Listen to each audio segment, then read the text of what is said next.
think they misspelled his name.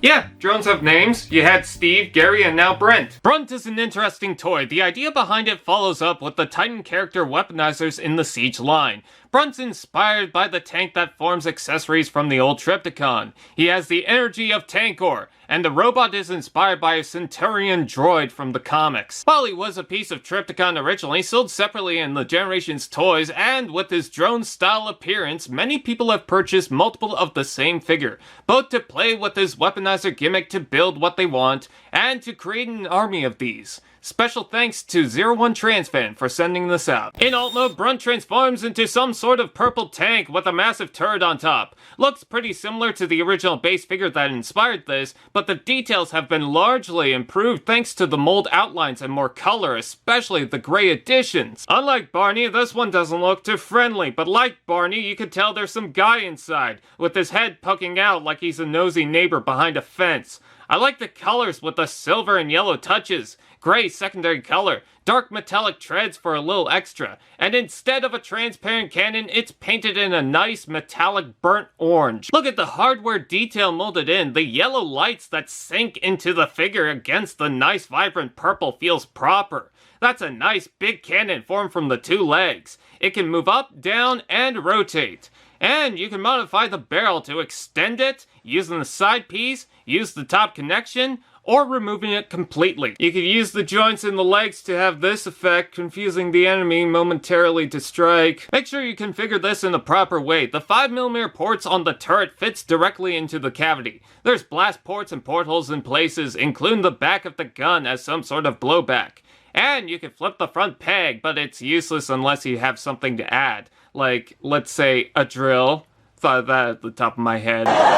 Needs more solid connections. Most of it uses 5mm ports to hold everything, so it can all shift. But you can turn the back as if it's going through terrain. You can also disconnect the back for a little drone and mobile cannon. Not in official mode, just showing the fun of building toys that aren't Lego. I realized that inside the front there's these little round things that look like screws that are consistent to the design of the blast ports. Interesting way to make them consistent to the design without being too obvious. If you want, flip down the peg and Brunt is a Battlemaster confirmed. I feel the tank is appropriate, not just as something to defend a certain city, but as a drone roaming around. This as a heavy-duty machine works for the theme.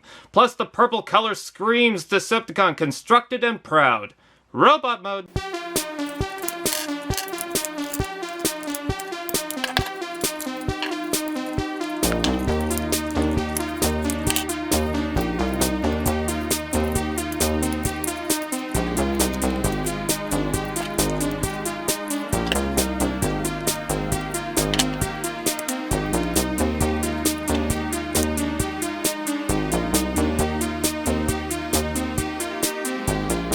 Brunt in robot mode totally fits the name. This Decepticon, presumably a drone, I should have corrected that, mindless or not, seems very brutish, built for aggressive combat. I don't think he originally had a robot mode, so taking the form of some barely known comic design might fit if it serves the theme.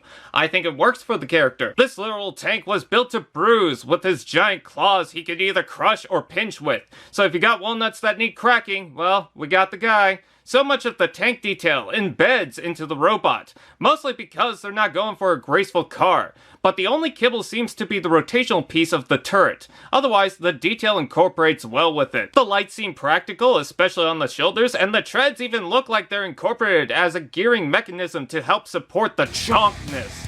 You can even tilt the chest and the head for some dynamic poses. Be careful extending the arm, it could get a little tight, and if so, it could slip out of the mushroom joint, stripping the plastic. I usually give it a little wiggle and it's fine. Don't forget to flip the chest peg out, even if it's tricky. Also, these knee pegs are a pain to get out with the...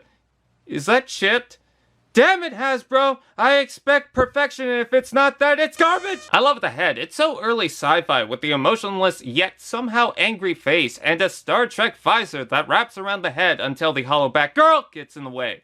Nowhere to hide. He's got eyes all around. I think the top even looks like an old helmet. Did someone say articulation? Head rotate, shoulders forward and back, out and in, rotation below, elbow bend, claw thumb, waist rotation, hips out and in, forward and back, rotation below, knee bend, and foot tilt. Typical Siege movement with the waist rotation and foot tilt included. Can't rotate the claws around, but you can take Battlemasters or other weapons and plug... Oh.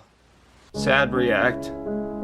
Sad, motionless react. There is a hole just at the elbow, so good job working around it. Golden sticker! Let's take a look at the accessories. Other than, of course, all of him, he comes with a barrel and orange cylinder that combines to form a gun. You could have it on the arm or attach it to the back, which is where I usually leave it. Aw, that's cute! With the little orange weapon and purple color, he thinks he's better than Galvatron. Well, he's better than the head, I can tell you that much. A pig on the chest, just like Blowpipe. Is this an oversized Battlemaster? Of course he's got blast ports and portholes on one foot, side of the leg, front of the leg, arms, and back.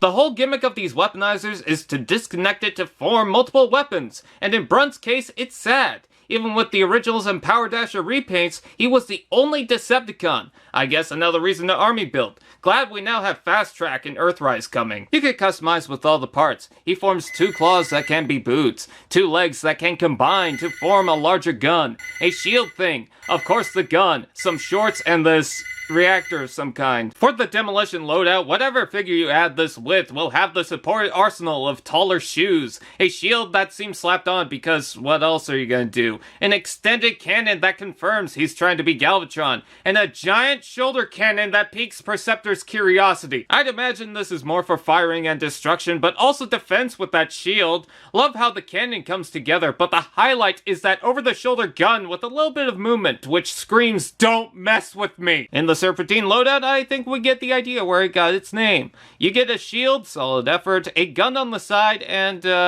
I guess you probably noticed the 2 giant arms with clamps that'll lift you from your nipples. Every other part is being used to extend this entire thing. It's widely articulated, makes good use of those clamps. Might be wobbly with the weight and back heaviness, but my argument is just all of this. Look at it, it's a sign of power. Oh, Siege scratch mark, 0 out of 10. Seems it really works with this purple figure.